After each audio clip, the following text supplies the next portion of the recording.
Une chose est sûre, c'est que je regrette absolument rien.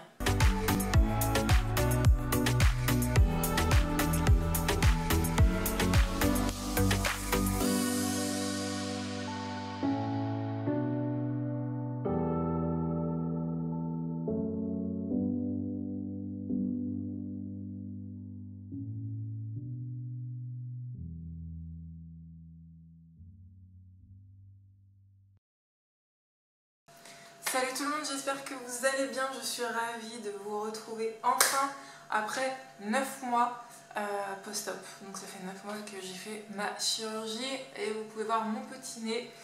Ça y est, je peux enfin m'amuser sur mes vidéos YouTube. Avant c'était hyper compliqué, vous imaginez même pas. J'étais là en mode alors comment je me mets pour que mon nez se voit pas trop, etc. Là je m'en fous royal.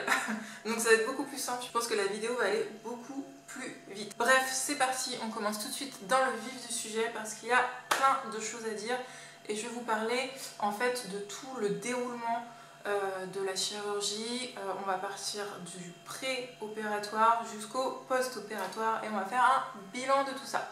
C'est parti, let's go! Alors, il faut savoir que ma clinique, c'est Clinic Hub. Je suis partie faire mon opération à Istanbul. Et j'ai donc commencé un petit peu les démarches. Donc j'ai fait mon opération en octobre, enfin le 30 septembre.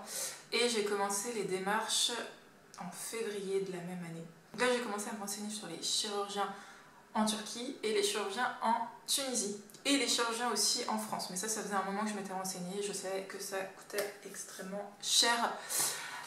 Donc du coup je me suis vite tournée vers un pays étranger et j'ai commencé à chercher en fait les chirurgiens sur Instagram où j'ai pu voir un petit peu leur travail, les retours des clients, etc. Et je me suis limitée à 2 chirurgiens. Je les ai contactés et au fur et à mesure je me suis orientée vers Clinic Hub. Donc il faut savoir que pendant tout ce temps, jusqu'à l'opération, j'étais en contact avec un assistant qui a pris toutes mes coordonnées, toutes les informations. J'ai rempli un questionnaire, j'ai pris des photos avant et de face et de profil. Donc c'était vraiment des photos mais dégueulasses parce que j'étais pas encore sûre de moi à ce moment-là quand j'ai pris ces photos. J'ai pris des photos un petit peu comme ça par hasard. Je les ai envoyées et voilà, c'était balancé. Mais je savais pas qu'au final j'allais accepter de faire cette chirurgie. Voilà. Donc il répondait vraiment à toutes mes questions et ça c'était vraiment top. Dès que j'avais des questions, il répondait peut-être le jour même, l'heure même parfois, ou au pire des cas le lendemain. J'ai eu même le droit à faire un visio avec l'assistant et ça m'a rendue encore plus confiante. En fait ça rend les choses beaucoup plus humaines, sachant qu'il y a quand même une grosse distance entre nous. Donc voilà, ça m'a rassurée, j'étais super contente. Et ensuite, j'ai posé mes vacances et on a calé la date ensemble. Donc mes vacances ont été acceptées, la date a été posée avec le chirurgien et moi j'ai pris mes vols tout de suite. J'ai pas attendu un petit peu plus tard parce que je me suis dit les billets vont être beaucoup plus chers. Donc moi il faut savoir que je partais de Paris exceptionnellement, même si je suis à Nantes. Et pour Istanbul, on était à 300 € avec les bagages en soute. Il faut savoir que le prix des bagages n'est pas compris, c'est pas inclus dans le tarif de la chirurgie. Donc c'est vraiment à rajouter en plus. Ensuite, on arrive à la période un petit peu juste les derniers jours avant le départ. Donc là, vous allez commencer à recevoir des messages sur WhatsApp de personnes qui vous expliquent notamment le transfert, comment va se passer le transfert lorsqu'on va arriver à l'aéroport. Et d'autres informations complémentaires qui peuvent être intéressantes à savoir. Donc encore une fois, ça vous rassure, vous savez que vous êtes prise en charge et qu'on vous attend. Ensuite arrive le grand jour. Donc j'étais au départ de Paris, donc j'arrivais à Istanbul et j'avais bien reçu, comme je vous ai expliqué, le petit message WhatsApp pour m'expliquer où trouver le transfert. Donc j'ai suivi toutes les informations, c'était tout sous forme de vidéo en fait et c'était vraiment mais trop bien fait, je me souviens. Ça te disait clairement d'aller là, prendre cette porte-là, etc. et qu'on allait trouver le transfert. C'est exactement ce que j'ai fait et je l'ai trouvé de suite. Du coup, j'ai même pas eu le temps de flipper ou de me poser des questions et ça c'était vraiment top, surtout quand on vient tout seul. Et il faut savoir que l'aéroport d'Istanbul c'est un des plus grands du monde, donc pour une personne qui vient seule ça peut faire un petit peu peur lorsqu'on arrive là-bas. Ensuite, le transfert va attendre tous les clients qu'il doit amener à l'aéroport. Donc tu peux être tout seul comme tu peux avoir d'autres clients qui arrivent. Donc, ça prend pas trop longtemps. Ce qui met un peu de temps, ça va être le temps pour aller jusqu'à l'hôtel. Donc là, il faut compter 45 minutes suivant le trafic. C'est vrai que les aéroports sont un peu excentrés. Et ensuite, la personne du transfert va t'accompagner à l'accueil de l'hôtel, où il va te présenter à la réception. Et il va attendre que tu aies tes clés à la réception, que tu sois enregistré pour te laisser. Il va aussi prévenir en fait la clinique pour te dire que voilà, tu es bien arrivé, tu es là et maintenant on est entre leurs mains. Bon, je vais vous mettre des petites photos de l'hôtel. Moi j'étais au Sheraton, vous pouvez être sur un autre, je crois que c'était le Radisson ou le Sheraton, donc on est sur du 5 étoiles. Ça c'est compris dans le prix que vous payez. Et donc vous avez le petit déjeuner inclus, pardon. Donc c'est sous forme de buffet et je me souviens, je faisais à chaque fois des gros petits déjeuners pour bien tenir la journée et après je mangeais le soir dehors. Ensuite vous avez tout ce qui est le ménage qui est fait tous les jours et en fait ils sont vraiment à vos petits soins parce qu'ils n'accueillent pas que vous, il y a vraiment beaucoup de personnes qui sont là après une chirurgie et vous allez en croiser partout, surtout des personnes qui se sont fait des implants capillaires, vous allez en croiser partout. Et aussi d'autres personnes comme nous qui se sont fait le nez, donc des nez pétés vraiment partout quand vous allez prendre vos petits déjeuners. Et c'est là où j'ai rencontré mes amis avec qui on est resté tout le long du séjour. Et vraiment c'était super parce que quand on vient seul, encore une fois, c'est vraiment beaucoup d'écoute, du support en plus. Et ça nous aide vraiment à guérir et nous sentir mieux et pas seul lors de cette chirurgie. Donc voilà, vous pouvez les rencontrer, je dirais, au petit déjeuner par exemple, vous allez tous les reconnaître. Vous allez leur poser une petite question, ou leur dire bon appétit au petit déjeuner, au fur et à mesure vous allez voir, vous allez vous faire des potes et puis vous allez manger tout le temps ensemble et c'est comme ça que ça commence. Après je me souviens que vraiment cet hôtel, il y avait une vue de fou. J'adorais vraiment cet hôtel, je me suis sentie vraiment bien et dès que j'appelais la réception, il venait tout de suite pour m'aider parce que j'appelais souvent la réception parce qu'au début je ne pouvais pas faire grand chose, notamment pour leur demander des glaçons. Vous allez voir, vous allez souvent appeler la réception pour demander des glaçons, mais c'est pas des glaçons pour mettre dans votre verre, c'est des glaçons pour mettre sur vos yeux. Je vous expliquerai un petit peu plus tard comment ça fonctionne. Ensuite on arrive au jour de la chirurgie, donc le jour même vous allez vous réveiller, vous allez recevoir un message vers 10h en vous expliquant bon, ce soir on va venir vous chercher vers 23h30 pour vous amener à la clinique. Et ça va être le processus de la chirurgie. Donc, c'est-à-dire que vous devez être prêt à 23h30 à la réception. Bon, allez, après une grosse journée de marche, 23h34, c'est l'heure de faire le check-out. On vient me chercher à 23h45. La chambre est prête. Les affaires aussi. Je file. C'est parti pour la clinique. Il y a un transfert qui va venir de l'hôtel et va vous amener jusqu'à la clinique. Et donc vous arrivez vers minuit, vous pensez déjà être un petit peu décalé et fatigué. Mais là vous allez devoir remplir beaucoup de documents, beaucoup de signatures et vous n'allez pas spécialement lire. Je me souviens, je ne lisais pas spécialement. Bref. Et ensuite une personne vous accompagne jusqu'à votre chambre. Donc je vais vous mettre la photo un petit peu de la chambre, c'est tout simple. De toute façon, on n'a pas besoin de grand chose parce qu'on ne va pas bouger beaucoup pendant ces 2 jours et demi, voire 3 jours. Moi, je me souviens, j'ai utilisé uniquement les toilettes, mais même pas les douches parce que je ne pouvais pas me doucher, j'avais trop peur, j'avais pas de force. Donc voilà, c'est suffisant, juste ce qu'il faut. Et les infirmières commencent à se présenter déjà lorsque vous êtes installés. Et elles vont vous dire qu'elles reviennent demain vers 7h30 avec le chirurgien pour faire un point, pour qu'il vienne voir un petit peu votre nez, ce qu'il en est, ce qui va se faire et pour confirmer avec vous si vous avez des photos, si vous avez des questions, etc. Donc c'est vraiment le moment vers 7h30, 8h où là vous allez avoir tous les rendez-vous. Donc moi je me souviens à cette heure-là, j'avais eu les infirmières, j'avais eu l'assistante du chirurgien donc qui parlait français, à qui j'ai d'ailleurs fait le règlement en espèces, donc c'est à elle qu'on fait le règlement. Et j'avais vu donc le chirurgien avec ses assistants infirmiers où là, donc il m'a checké le nez, il a regardé, il a pris des photos, moi je lui ai posé des questions comme je vous ai dit, donc c'est très rapide, il vient pendant 10 minutes et il va voir en fait tous les patients à la suite pour préparer en fait ses opérations de la journée. Donc généralement il va en faire 2 par jour, ça peut arriver 3 mais c'est rare parce que ça prend déjà pas mal de temps, il faut compter 3 heures à 4 heures d'opération, donc voilà. Vous faites le calcul, je pense que déjà 2 par jour c'est déjà pas mal.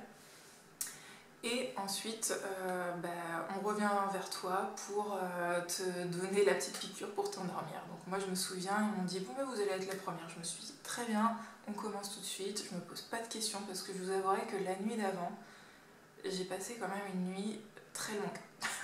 J'étais toute seule et en fait j'avais une horloge en face de moi en haut, je me souviens, et je regardais l'horloge et je voyais le temps qui passait pas. Et je me disais mais qu'est-ce que je fous là?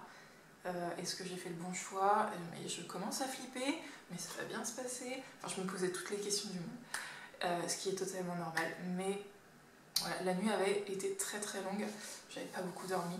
J'étais contente de commencer et d'être la première. Donc voilà, on est venu, on m'a mis sur un autre lit, on m'a fait de la petite piqûre, j'ai rien senti. Et c'était même en intra, c'est pour ça que je l'ai pas senti, hein, donc c'était en intraveineuse. Et ensuite j'ai commencé à avancer dans le couloir sur mon petit lit, là, on me transportait vers le couloir jusqu'à la porte pour la salle pour faire la chirurgie. Et là, le trou noir, je me souviens absolument de rien. Je me souviens de rien, je me souviens juste une fois que je me suis réveillée, j'ai ouvert les yeux tout doucement, je me suis vue dans la chambre. Et là j'ai fait qu'est-ce que je fais, je suis où? Et à un moment je me suis dit, je pense que c'est bon, c'est fait. Et là j'ai commencé à me toucher un peu, alors je me touchais, là je me touche comme ça, ok, mais là je me touchais déjà pour lever ma main, j'arrivais pas. Et je commençais à me toucher comme ça et je fais oh putain, ça y est, c'est bon, j'ai tout. C'est bon, j'ai tout. Et là j'ai voulu me regarder en fait, donc ça m'a fait un petit peu peur. Je me suis dit bon, je vais prendre mon téléphone et je vais me regarder avec l'appareil photo. Donc j'étais comme ça, sincèrement, où je regardais petit à petit, comme ça, jusqu'au moment où je me suis vue juste la moitié et je fais oh my god, je suis pas encore prête, il faut que je dorme, et je me suis endormie. Et après j'ai enchaîné, et puis après bon, ça a été au fur et à mesure.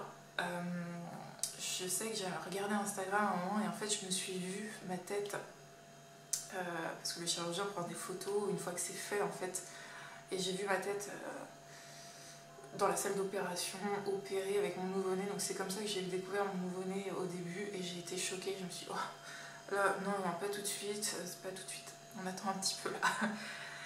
Bref, au début ça a été, j'avais pas trop de bleu.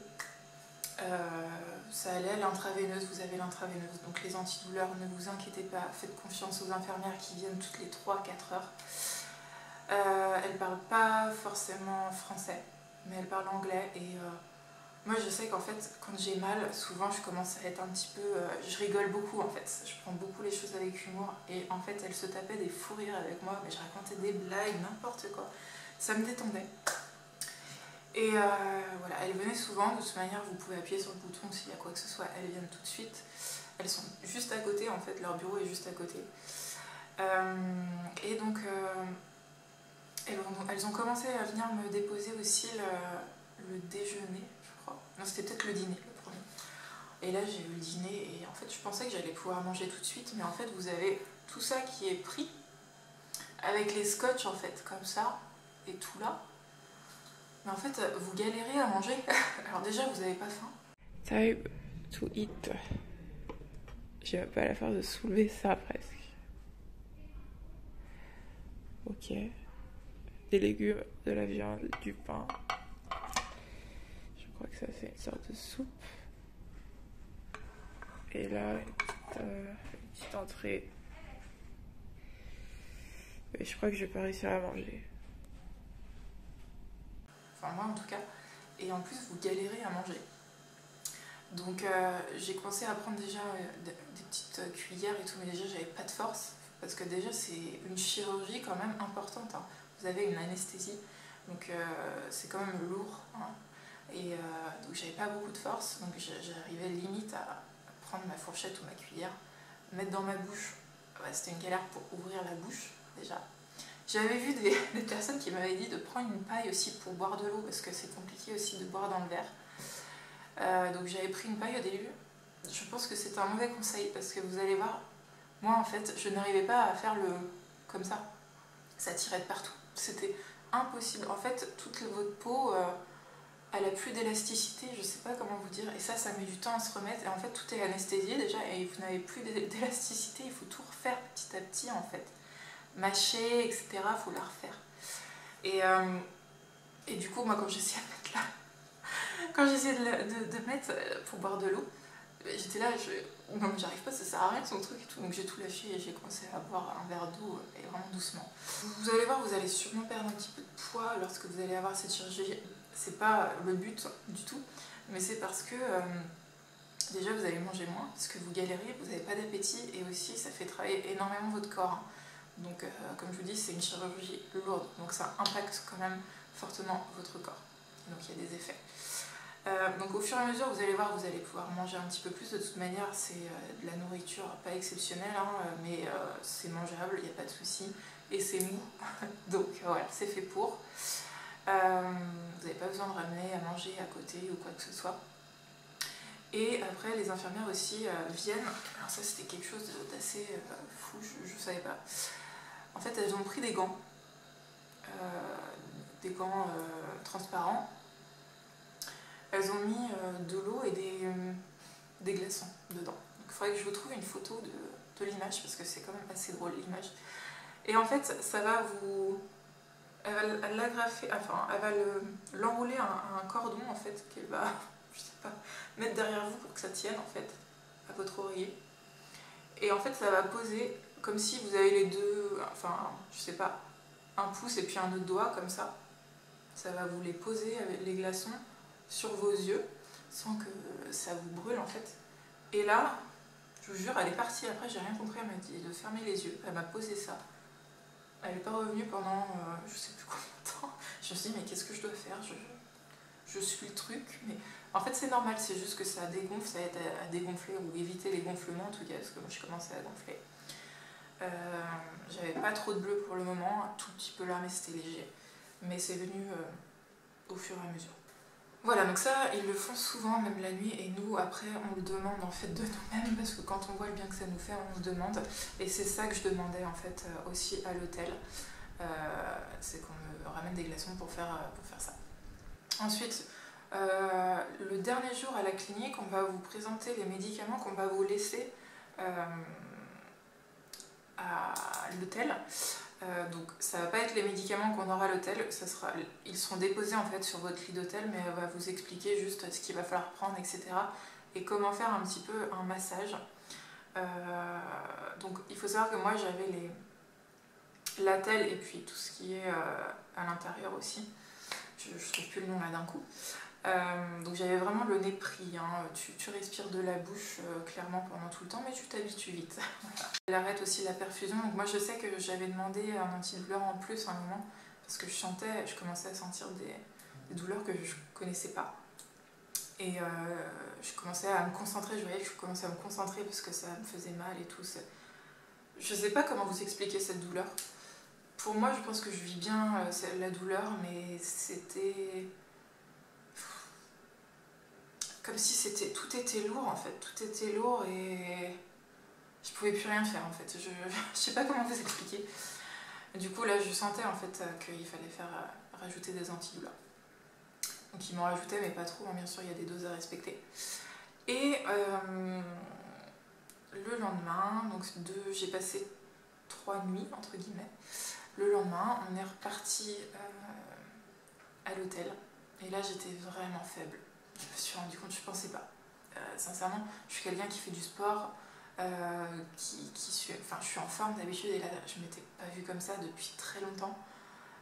Ça impacte votre corps fortement, comme je vous ai dit. Déjà, je savais pas si j'allais tenir debout, je tremblais, j'avais peur de tout, de mon nez, je savais pas comment gérer ma tête, mon nez, tout.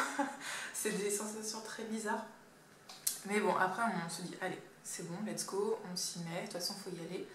Donc ils nous aident bien sûr, hein, ils nous aident pour aller jusqu'au transfert et le transfert nous apporte jusqu'à l'hôtel. Et là, vous allez avoir une nouvelle chambre d'hôtel qui était beaucoup mieux d'ailleurs, je me souviens, où là vous allez passer tous les jours pour votre rétablissement avec les infirmières qui vont venir 3 fois par jour, donc je crois vers 9h ou 10h, je sais plus, 13h et puis le soir vers 20h. Vous allez avoir leur numéro de téléphone aussi sur WhatsApp, vous pouvez communiquer avec tout le monde sur WhatsApp tout le temps. Alors ce qui est important avec les infirmières par contre à l'hôtel, c'est qu'elles ne parlent pas français. En tout cas à ce moment-là, c'est sûr. Donc utilisez le traducteur, elles utilisent le traducteur, voilà. C'est comme ça que ça fonctionnait. De toute façon, il n'y avait pas beaucoup de choses à dire. On se comprenait. Elles prennent aussi des photos pour montrer au groupe, en fait, pour que tout le monde suive un petit peu tout ça. Donc juste des photos du nez chaque jour. Voilà, donc à l'hôtel, moi j'étais très très bien, j'ai pas eu peur à un moment donné, sauf un moment, en fait, le changement d'antidouleur. C'est-à-dire que vous allez être perfusé à la clinique, mais une fois que vous allez arriver à l'hôtel, vous allez avoir vos médicaments, votre ibuprofène, tout ça, sous comprimé. Et c'est là où vous allez devoir apprendre à gérer la douleur. Donc au début, on vous dit, je sais plus, je devais prendre un le matin, midi et le soir, ou 2 le matin, 2 le midi, 2 le soir, je sais plus. Et vous en avez d'autres, bien sûr. Mais il y a un moment, c'était pas suffisant en fait. Ou à un moment, j'ai voulu commencer à diminuer, parce que je déteste prendre les médicaments, etc. J'ai voulu diminuer trop tôt. Et grosse erreur. Je me suis vue sur mon lit un moment allongée, j'utilisais même plus mon téléphone, j'étais là en train de regarder le plafond et dire ok, je n'en peux plus, qu'est-ce que je fais? Vite, il faut en prendre un tout de suite maintenant et attendre que ça fasse effet. Donc attendre 3 quarts d'heure, voilà, et vous êtes dans le mal.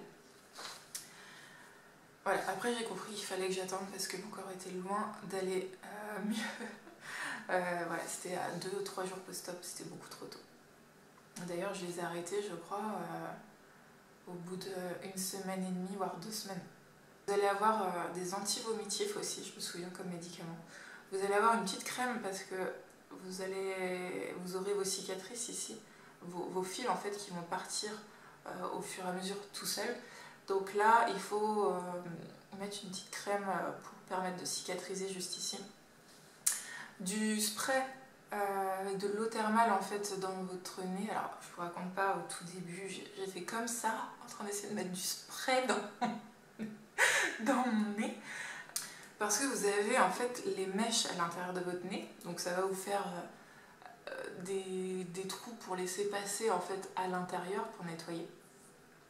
Et donc il faut que l'eau passe à l'intérieur. Donc vous êtes comme ça coule, vous savez pas quoi faire, vous avez peur qu'en touchant un petit peu les mèches, tout votre nez bouge. Voilà, c'est compliqué. En plus, il faut que vous enlevez d'abord tout le scotch. Enfin, c'est toute une organisation à faire, mais il faut absolument la faire. Hein, moi, je la faisais 2 fois par jour, le matin et le soir. Et en fait, moi, je bougeais beaucoup quand même.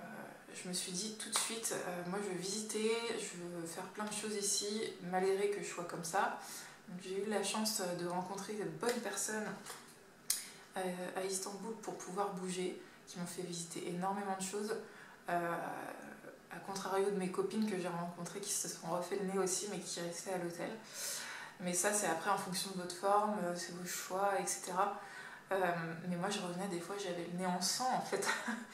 Parce que je me dépassais tellement, je faisais peut-être 20 000 pas par jour. Alors je vous explique, quand vous sortez, en fait il y a tellement de monde aussi à Istanbul que je prenais le métro, etc., les bateaux.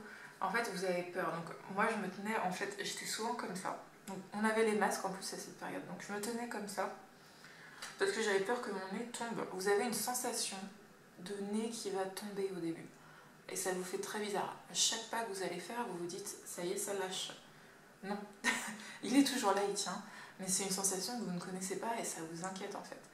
Ensuite, il y a tout qui se fait, voilà, il faut y aller tranquillement, ça vous fatigue énormément de sortir au début. Donc nous on y allait doucement, on se posait, dès que ça allait pas, on allait dans un café ou quoi que ce soit. je prenais mes médicaments avec moi, sinon grosse erreur. Et voilà, j'ai pu faire des choses. Et en fait, avec le masque, personne ne le voyait vraiment, donc c'était très bien comme ça. Mais malgré tout, il faut vous dire une chose, à Istanbul, les gens s'en foutent totalement que vous ayez une attelle sur votre nez, que vous ayez fait des implants, quoi que ce soit une chirurgie. Vous allez voir plein de gens comme ça. Et en fait, ça va vous rassurer, vous allez vous dire, en fait, je m'en fous. Je m'en fous. Une fois que vous allez vous montrer comme ça une fois et que les gens ne vont rien vous dire et qu'ils vont vraiment s'en foutre, vous allez vous dire ok, c'est bon, je peux aller partout. Ce qui est différent en France, parce que moi dès que je suis revenue en France, je peux vous dire que j'avais encore la tête gonflée et une petite attelle ici. Bah, les gens me voyaient comme une malade, hein. Je peux vous dire, j'étais à Paris, ils me regardaient, ils me dévisageaient. C'est le mot, hein, c'est le mot. Ils me dévisageaient. Et moi, je les fusillais du regard jusqu'à temps qu'ils lâchent pour qu'ils se sentent mal. Ça a marché. Mais bon, heureusement qu'on avait le masque encore quand je suis revenue en France. Voilà, donc ça, voilà, ça peut vous arriver de saigner, etc. Il faut que vous ayez vos médicaments, il faut s'écouter, écouter son corps. Si vous sentez que vous n'êtes pas capable de faire des choses, attendez les derniers jours de votre séjour, par exemple, pour pouvoir bouger. Ensuite, moi je suis restée un peu plus que la normale à Istanbul, donc au bout de 6 jours, je crois, j'ai gardé en fait l'attelle et les mèches. Et les filles, autrement, l'ont enlevé au bout de 4 jours ou 5 jours, je sais plus. Donc on est allé retrouver le chirurgien dans ses bureaux, pas à la clinique, dans son bureau, où là en fait il va vous enlever l'attelle et vous allez découvrir en face, dans le miroir en fait votre nez. Et il va vous expliquer aussi comment faire des massages. Donc voilà, tenir ici. Donc il faut savoir que votre nez est quand même gonflé un petit peu, mais ça a tenu avec l'attelle. Donc dès que l'attelle va s'enlever, pouf, votre nez va gonfler. Donc c'est pas du tout, ça peut faire peur parce que les gens se disent mais ça y est, c'est mon nez comme ça. Non, pas du tout, loin de là, votre nez va bouger des mois et des mois. Moi, il commence tout juste à se stopper en fait, j'ai plus d'hématomes, plus rien. Ça fait 9 mois. Donc voilà, si on n'est pas prêt à ça psychologiquement, à se dire mais mon nez, mais c'est pas ça que je voulais, etc., soyez prêts avant. Il ne faut pas s'arrêter à juste quand vous découvrez votre nez. Et donc voilà, il vous montre comment faire, les massages que vous allez devoir faire, donc au niveau de la pointe, etc., faire des choses comme ça. Ça vous fait un petit peu mal d'ailleurs, mais c'est agréable parce que déjà vous avez enlevé vos mèches, vous respirez l'air normal et ça fait du bien, ça vous délivre vraiment d'enlever les mèches. Et vous allez d'ailleurs devoir continuer à faire les nettoyages, même sans les mèches, donc ça c'est vraiment important. Donc pareil, j'avais peur au début, mais en fait voilà, ça vous fait que du bien et je peux vous dire que j'ai continué ça pendant 3 semaines. Vraiment. Je pense que j'aurais pu arrêter avant, mais ça me faisait du bien de nettoyer mon nez, etc., de faire bien les choses. Voilà, donc je vous ai montré un petit peu comment j'ai découvert mon nez et ensuite vous retournez à l'hôtel pour vos derniers jours, toujours avec les infirmières, etc. Et puis on arrive bientôt à la fin. Alors on arrive au dernier jour, donc moi je me souviens, donc moi j'ai passé vraiment un séjour exceptionnel pour plein de choses, pas que pour la chirurgie, mais je vous expliquerai ça dans d'autres vidéos. J'ai vraiment rien à redire, je me suis sentie bien tout le temps et pour moi qui suis partie seule, j'ai vraiment pas eu peur. Je pense qu'il faut surtout être préparé en fait, au fait que votre tête va changer, c'est un peu ça qui peut vous faire peur. Je sais qu'à un moment donné, dans ma chambre d'hôtel, je me suis dit tiens, je vais regarder les photos de moi de la semaine dernière, quand j'avais mon ancien nez. J'avais pris des belles photos, etc. pour me souvenir. J'ai regardé les photos et je me suis dit waouh, en fait j'avais fait des belles photos, j'étais belle. Et là en fait, je me regarde, je suis dégueulasse. Sincèrement, j'ai jamais été aussi dégueulasse de ma vie. Tous les matins, au bout d'un moment, ça devenait une surprise en fait. J'allais tout doucement vers le miroir et je regardais ma tête comme ça. Et je me disais, oh, t'as encore changé, t'es encore plus dégueulasse. Mais bon, j'ai assumé. Hein. En vrai, j'étais un avatar, ma tête avait vraiment gonflé. La bouche, vu que c'est anesthésié, donc l'anesthésie, elle s'arrêtait là. Donc tout ça, je pouvais bouger. Mais tout ça, je pouvais pas bouger. Donc ça s'est enlevé au fur et à mesure des jours. Hein. Donc quand je suis arrivée en France, je pouvais bouger à peu près ça. Ça, je pouvais pas bouger. Et voilà, j'étais vraiment un avatar. J'avais mes yeux qui se tournaient comme ça, qui rentraient comme ça. Mon nez qui était gros. Enfin, je vous montre des photos, mais j'assume totalement. Hein. Sur le coup, c'était un peu dur quand même, mais voilà. Maintenant, j'en rigole. Et chacun, en fait, c'est propre à chacun comment sa tête va réagir, son nez va réagir, en fait. J'ai des personnes qui n'ont eu aucun bleu, et moi j'en ai eu un petit peu. Il y en a qui vont en avoir beaucoup. Il y en a qui vont être très gonflés, d'autres pas du tout. C'est propre à chacun. Voilà. Donc il faut juste patienter. Vraiment, il faut être patient. Quand je vous dis de la patience, c'est vraiment, c'est pas en quelques jours, c'est... Déjà, je pense que mon nez a arrêté de gonfler, enfin, c'est dégonflé petit à petit au bout d'un mois, je dirais. Vraiment. Heureusement que j'avais le masque. Voilà pour les informations sur le pendant. Et je pense que je vais faire une autre vidéo sur le retour, sur le retour en France et le bilan, parce que la vidéo est déjà bien trop longue. Donc je vais vous laisser sur ces petits mots. Je vais vous faire plein de gros bisous. Ça m'a fait un grand plaisir de vous retrouver, surtout avec mon petit nez maintenant.